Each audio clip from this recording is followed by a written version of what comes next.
मोदी जी की तीसरी बार युवक अभी भी बेरोजगार। Sir, when we speak about youth unemployment, sir, look what unemployment has done to this country. This is the perfect example. Sir, they've gone mad. This is what unemployment has done, sir. सदस्य please sir, Modi ji की तीसरी बार युवक अभी भी बेरोजगार। एक minute, आप जैसे सुन के आए हैं, ऐसे भी ये लोग भी सुन के आए हैं, तो रेस्पेक्ट ईच अदर। तो आप थोड़ा सा इस भाषा का देखो, प्लीज। मोदी जी की तीसरी बार, प्लीज मोदी जी की तीसरी बार, आप लोग बैठे। Abhishek ji please continue. आप मोदी जी की तीसरी बार युवक अभी भी बेरोजगार। Sir, among graduates, it was 13% in 22-23. Among postgraduates and above, it was 12.1% in 22-23. The Skill India mission aimed to train 400 million people by 2022, but only 14 million received training by 2024. The target still remains a distant dream. The Honorable Finance Minister announced 2 lakh crore package for 5 schemes on job and skilling of 4 crore 10 lakh youth. BJP had previously promised 2 crore jobs a year.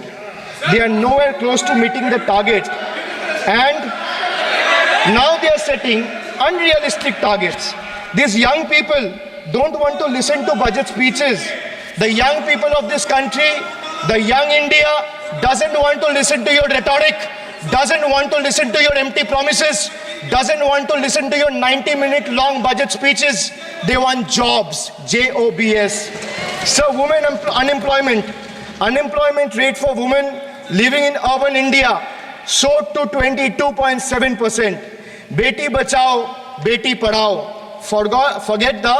But they forgot to mention about beti ko naukri dilao. On the other hand, you see what's happening in Bengal.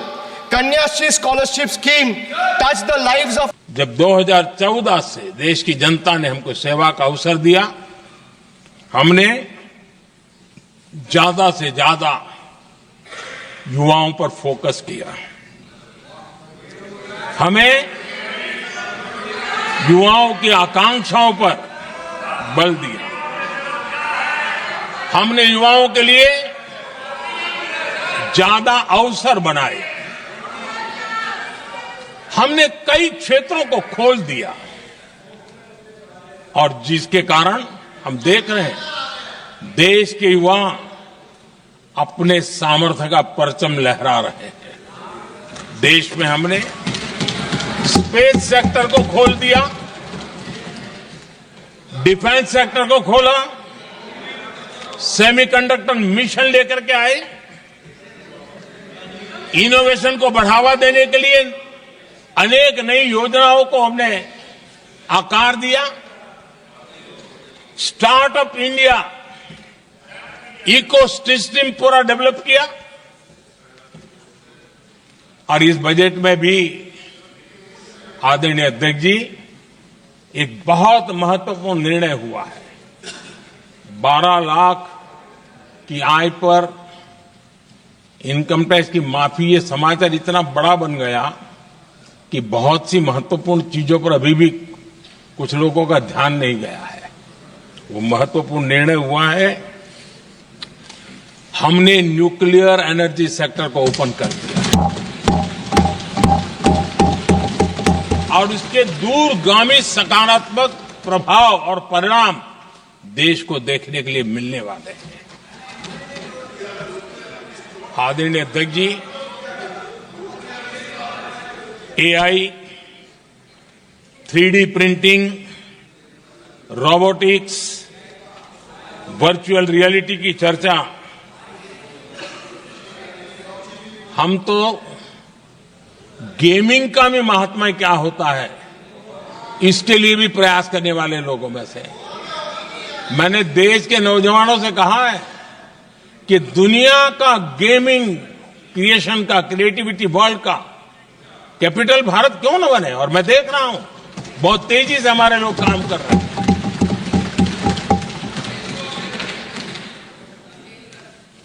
कुछ लोगों को अब अब जब AI की बात होती है, कुछ लोगों को अब ये शब्द फैशन में है तो बोला जाता है, लेकिन मेरे लिए सिंगल एआई नहीं है, डबल एआई। भारत की डबल ताकत है। एक एआई आर्टिफिशियल इंटेलिजेंस, दूसरा एआई एस्पिरेशनल इंडिया।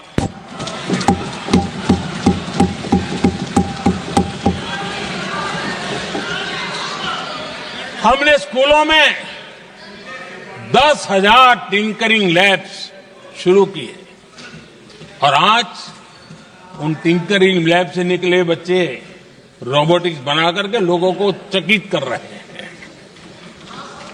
और इस बजट में 50,000 नए टिंकरिंग लैब्स उसका प्रावधान किया गया।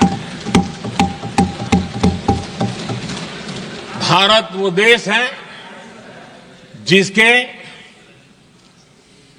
इंडिया एआई मिशन को लेकर के पूरी दुनिया बहुत आशावादी है और विश्व के एआई प्लेटफॉर्म में भारत की मौजूदगी एक महत्वपूर्ण स्थान प्राप्त कर चुकी है। 2014 में जब हम आए तब मान्य विपक्ष नहीं था, रिकॉग्नाइज्ड अपोजिशन पार्टी नहीं थी, उतने अंक भी लेकर के कोई नहीं आए थे। भारत के अनेक कानून ऐसे थे कि हमें पूरी स्वतंत्रता थी उस कानून के हिसाब से काम करने की। अनेक कमेटियां ऐसी थी जिसमें लिखा था लीडर्स ऑफ अपोजिशन उसमें आएंगे, लेकिन अपोजिशन था ही नहीं, रिकॉग्नाइज अपोजिशन नहीं था। ये हमारा संविधान जीने का स्वभाव था, ये हमारा संविधान का स्पिरिट था, ये हमारी लोकतंत्र की मर्यादाओं का पालन करने का इरादा था। हमने तय किया कि भले मान्य विपक्ष नहीं होगा, रिकॉग्नाइज अपोजिशन नहीं होगा, लेकिन जो सबसे बड़े दल का सब नेता है उसको मीटिंगों में बुलाएंगे। ये लोकतंत्र का स्पिरिट होता है, तब होता है।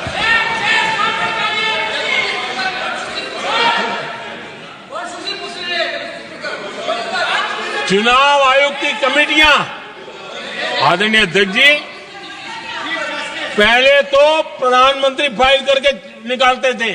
ये हम हैं जिसने अपोजिशन के लीडर को भी उस कमेटी में बिठाया है।